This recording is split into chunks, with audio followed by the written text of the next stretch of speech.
Supercharge. Ganda oh!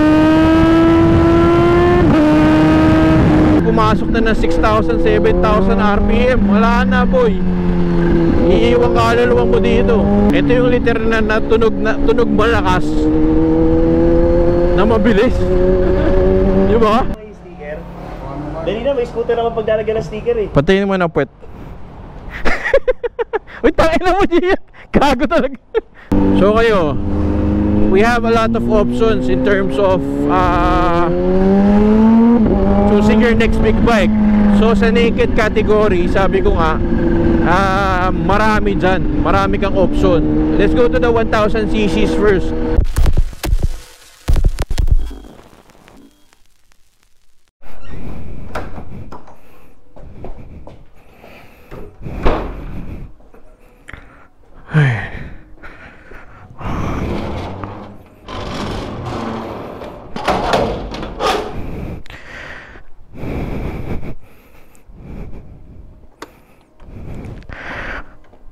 What is up, Brokey? Storky here, and again we are back with another video. Yes, we are back. Kita nyo naman yung gamit natin, ZH2. Dadali na natin to ngayon sa Garage Point, Manila. Soli na natin. Kunin na natin yung motor ko sa kanila. Tapos baka magpa-RFID rin tayo. Yan, space. May space pa rin naman yan. Hindi naman siya sarado.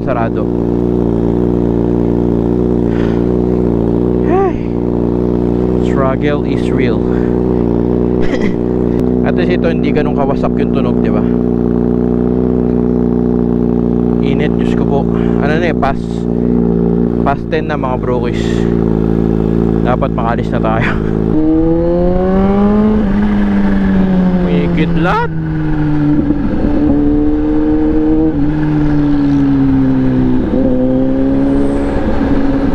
Sarap gamitin itong mga brokies, itong ZH2. Kaya lang syempre, sabi ko nga, since may opera tayo, medyo ramdam mo yung bigat niya eh. Most of the big bikes naman, pag mabagal ka, liliko ka, ganyan, medyo ramdam mo yung ramdam mo yung bigat. Pero ito, yung Super Duke kasi sobrang gaan niya, parang sa 200 kilos something lang eh. Ito medyo ramdam mo yung bigat niya, lalo na pag titigil ka or alam mo yun, liliko ka, U-turn, ganyan. So medyo mapupuwersa pa tayo, pero yung power niya sobrang solid. Sabi ko nga, magkaiba yung pasok ng power nila ng Super Duke eh. Super Duke sobrang torquey, ito naman nasa certain RPM tsaka siya lalakas. Pero yung lakas na yun, hindi basta-basta lakas, sobrang lakas. 'Di ba?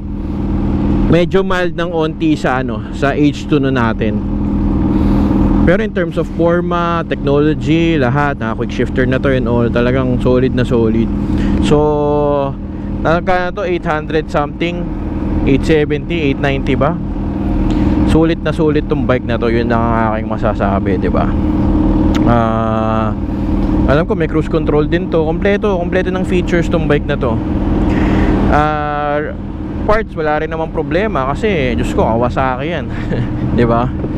One of the best yan dito sa Pinas, kumbaga stress free sa traffic. Hindi ko pa masyado nagagamit ang ZH2 sa traffic, pero we had videos naman na gumamit tayo ng ZH2, 'di ba, na napaka solid, expressway gaming tayo nun. Enjoy to gamitin. So kayo, kumbaga sa naked bike category, napakaraming option. Yun lang ang aking masasabi.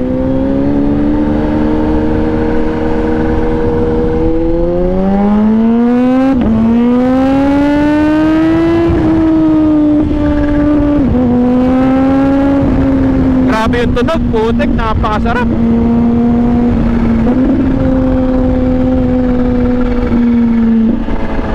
Supercharge. Ay, gago ka. May bato eh. Yung mga batong nilalabas yung truck.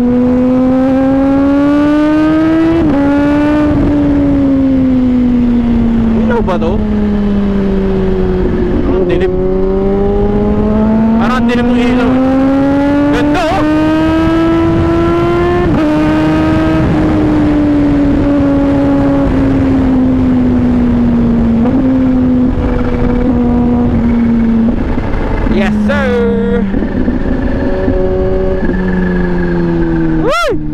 gawa mo dyan? Hindi.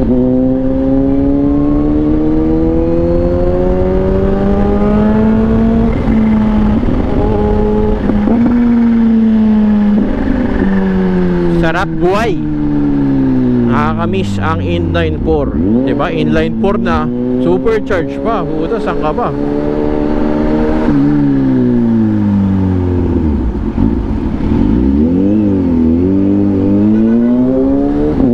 Big shoutout ulit. Hindi ko alam kung nilaloko ko eh. May-ari daw nito. Parang palaya or nickname. Don Pepot. Don Pepot ba? Nakalimutan ko na. Pero pinaalam naman daw, sabi ni Alexis, kasi dapat iuwi ko yung GSX na, GSX S1000. Eh ito na lang daw gamitin para magamit.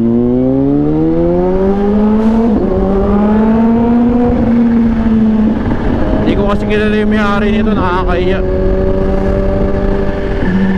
Mahina lang yung preno. Pero Brembo na rin to eh. O baka na-late lang ako ng preno kanina.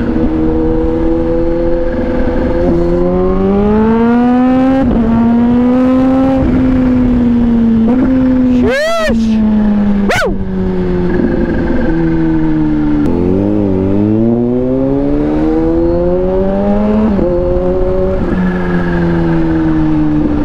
Grabe!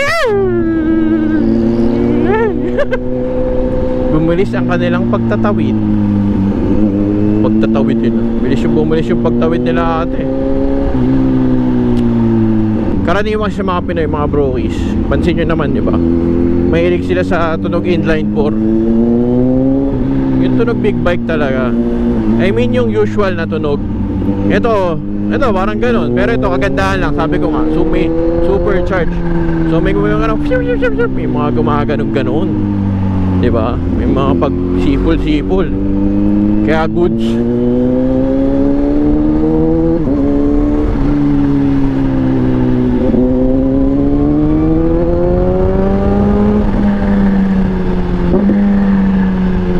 Sarap. Ako naman, syempre, medyo kailan nyo naman tayo, marami-rami na tayo nagamit ng motor. Or na kumbaga papalit-palit tayo ng motor. Medyo ano tayo eh, we're leaning towards yung ano eh, mga V-twin, mga ganyan, cross-plane engine. So yung kakaiba ba yung tunog? Gusto ko yung ano, hindi pong pag naririnig mo sa malayo, mapapaisip ka, ano ba yun? Motor ba yun? Kotse ba yun? Jeep ba yun? Para sa mga basher, tunog lata ba yun? Yung mga ganun, di ba? Yung mapapaisip ka muna kung ano ba yun? Ano ba yung tumutunog na yun? Ano yung paparating? Parang yun yung sa akin. Medyo ayoko nung ano eh. Gusto ko medyo kakaiba tayo. Pero itong bike na to, kakaiba to mga brokies. Syempre, supercharged siya.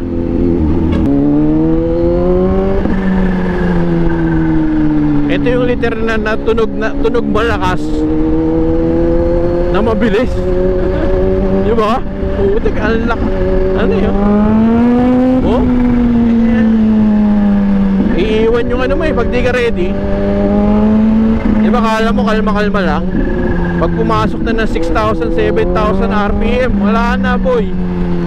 Iiwan kaluluwa mo dito. Taba? Madulas yun ha, delikado yun. So kayo, we have a lot of options in terms of choosing your next big bike. So sa naked category, sabi ko nga, marami dyan, marami kang option. Let's go to the 1000cc's first. So ito, ZH2. Let's go to the newer models So ZH2, ano lang to, 800 something. Lalabas ko sa screen kung magkano yung updated SRP ng 2023 model Kaya 800 something. Kung bibili ka ng second hand, makakabili ka ng ano yan, 700 plus. Lalaro 720 to 750. Siyempre depende sa laman, odo and all yan. So highly recommended to mga brokies. Walang katalo-talo to. Wala kang katalo-talo dito. 'Di ba? What's next? S1000R BMW.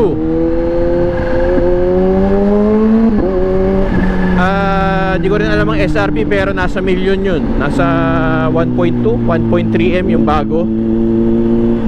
Labas natin again sa screen kung magkano yung updated price nila. Okay na okay din yun mga brokies. Siyempre yun lang, medyo mas mahal compared dito sa jump bikes, diba? BM yun eh. Pero okay na okay din performance yun. Inline 4, gusto yun ng talagang, alam mo yun, yung magandang tunog, na-appreciate ng lahat. Napaka-solid nun. Lalo na pag kinabitan mo ng SC project yun, palumpalo yun boy. Super Duke kasi, ang Super Duke na bago ngayon, yung 2023 model, ang presyo niya ay nasa parang nasa labas natin dyan. Pero ang pagkakaintindi ko, nasa 1.6 or 1.7M, parang ganun. Not really sure ha. Ako lang, di lang talaga kaya natin ng budget yun. Pero syempre, napaka high tech na rin ang Super Duke na bago ha. As in, parang may race mode yun. Basta sobrang high tech na niya. I'll not go into details kasi baka magkamali tayo, di rin naman ako sure. Pero high tech na siya mga brokies. Diba? Ito na ba tayo? Ito na ata tayo, no? Hindi ko alam kung dito na tayo. Hindi ako naka-waze eh. Sana dito na. Tapos ano pa bang option natin?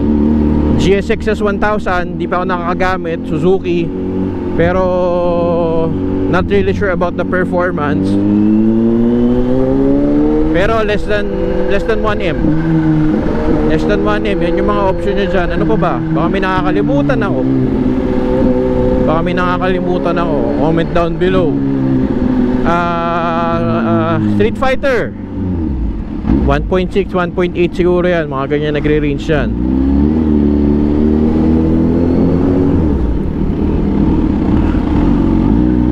Napakaraming option, di ba? Sa Yamaha, MT-10 Matic, alam nyo na yan, di ba? MT-10 less than 1 million, ay hindi, 1 million na pala yun. 1 million something.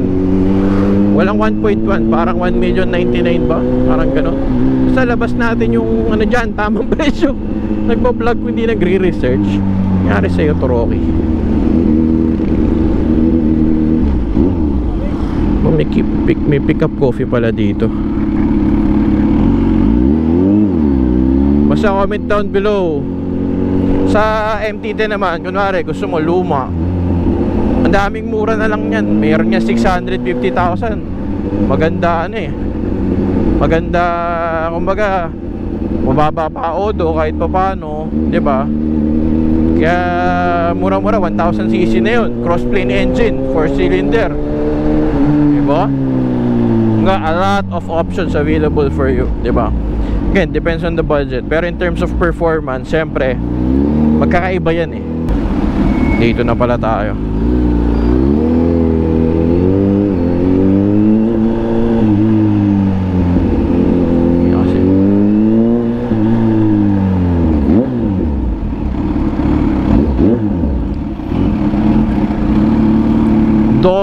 Do not block the driveway. Just don't.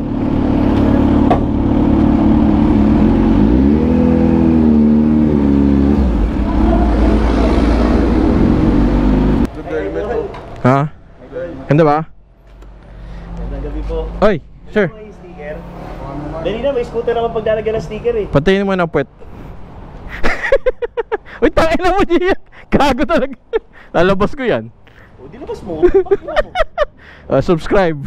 Malaki yung kinikita mo dyan sa ano, sa YouTube. Kasi sa kinikita ko sa YouTube. Hayop.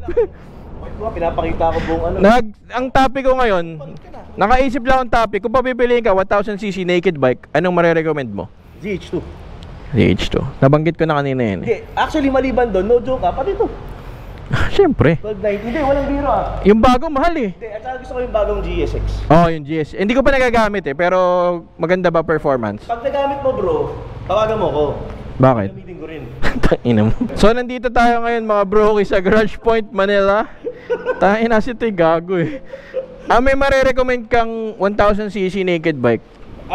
ZH2, malakas. May H2. Pero, nagugustuhan ko yung Gixxer. Napaka-smooth. Siyempre, yun yung motor mo eh. Pera mo ba yun? Pera, buksan mo yan! So yun mga brokers, no? Siguro tapusin ko na yung vlog dito para hindi masyado mahaba. Again, if you're looking for naked bikes, specific to 1000cc bikes, napakaraming option dyan. Kung medyo may mga lower cc naman, kunwari mga 900cc, syempre, ako, MT-09 boy. Di ba? MT-09, di ba? Panalo. Yes, sir! Di ba hindi naman sa'yo yun? Alin? Papangat na lang sa'yo yun. Yung MT-09 mo dati. Wala ka mong MT-09. Ano yung nag-usapan? Gago. Yung MT-09, pero yung luma, ako gusto ko doon sa mas lumang version. That's it for vlog for today. Quickie lang to. Peace out.